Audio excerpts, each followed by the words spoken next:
পাল্টে ফেলা হলো বঙ্গবন্ধু স্যাটেলাইটের নাম। বঙ্গবন্ধু শেখ মুজিবুর রহমানের নাম সংবলিত বিভিন্ন স্থাপনার মতো এবার তার নামে রাখা দেশের একমাত্র স্যাটেলাইটটিরও নাম পরিবর্তন করেছে অন্তর্বর্তী সরকার। এ পরিবর্তনের ফলে বঙ্গবন্ধু স্যাটেলাইট ১ এখন বাংলাদেশ স্যাটেলাইট।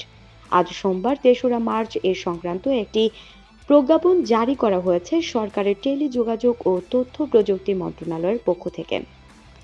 মন্ত্রণালয়ের উপসচিব মোহাম্মদ রফিকুল ইসলাম স্বাক্ষরিত এই প্রজ্ঞাপনে বলা হয়েছে, বঙ্গবন্ধু স্যাটেলাইট ১ এর নাম পরিবর্তন করে বাংলাদেশ স্যাটেলাইট ১ করার প্রস্তাব মাননীয় প্রধান উপদেষ্টা অনুমোদন করেছেন। এমতাবস্থায় এ বিষয়ে পরবর্তী প্রয়োজনীয় কার্যক্রম হাতে নেওয়ার জন্য নির্দেশক্রমে অনুরোধ করা হলো। এর আগে উপদেষ্টা পরিষদের বৈঠকে বঙ্গবন্ধু স্যাটেলাইট ১ এর নাম পরিবর্তনের সিদ্ধান্ত হয়েছিল। বৈষম্য বিরোধী ছাত্র আন্দোলনের নেতৃত্বে সংগঠিত গণ অভ্যুত্থানের ৫ আগস্ট ক্ষমতাচ্যুত হয়ে দেশ ত্যাগ করেছেন বঙ্গবন্ধুর কন্যা শেখ হাসিনা।